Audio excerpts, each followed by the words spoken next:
সড়কে গাছ ফেলে ডাকাতির এই ঘটনা চলতি মাসের ৯ নভেম্বরের। নওগাঁর পোরশার আড্ডা সারাইগাছি সড়কের বেজোড়া মোড়ে অস্ত্রের মুখে যাত্রীদের থেকে সর্বস্ব লুটে নেয় ডাকাত দল।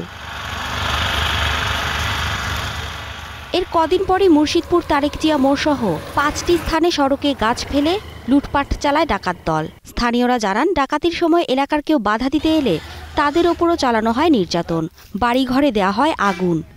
কারো কাছে রাইফেল আছে, হয়তোবা আমরাকে সরাসরি ধরে বলছে যে আমরা ডাকাত, তোমাদের কাছে যা যা আছে দিয়ে দাও আমরাকে, আর নাহলে তোমরাকে আমরা গুলি করে দেবো।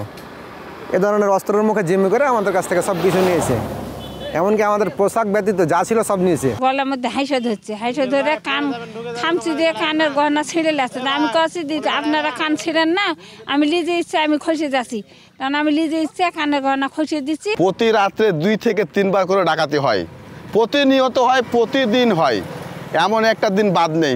সারাইগাছিতে না কুশাপাড়া পর্যন্ত এই রোডটা প্রত্যেকদিনই ডাকাতি আছে। তারা রাস্তা লুট করছিল, আমরা চেঁচামেচি শোনার পরে বাড়াইছিলাম।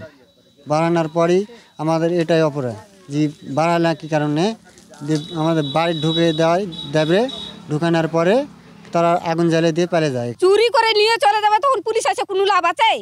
পুলিশ বলছে ঝুঁকিপূর্ণ এলাকাগুলোতে বাড়ানো হয়েছে টহল, অপরাধীদের তালিকা করে চালানো হচ্ছে অভিযান। মানে পাবলিকের অপিনিয়নের ভিত্তিতে কিছু কার্যক্রম আমরা গ্রহণ করছি। ওই এলাকাগুলোতে যারা বসবাস করেন তারা নিজেরা সচেতন হবেন এবং ওখানকার যে গ্রাম পুলিশ আছে তারা পুলিশের সাথে সমন্বয় করে দায়িত্ব পালন করবেন, এই মর্মে আমরা সিদ্ধান্ত নিয়েছি। কোনো ধরনের অনাকাঙ্ক্ষিত ঘটনা যেন না ঘটে, সেটা বিশেষ করে পোরশা সাপাহার নিয়ামতপুরের জন্য ওই এলাকাটাকে আমরা অধিকতর জনবল দিয়ে আগামী সময়টাতে আমাদের নিরাপত্তা কর্মসূচি আরও জোরদার করব। তথ্য বলছে, গেল ১ মাসে নওগাঁর পশ্চিমাঞ্চলে ৩০টিরও বেশি ডাকাতি ও ছিনতাইয়ের ঘটনা ঘটেছে। Desk report, star news.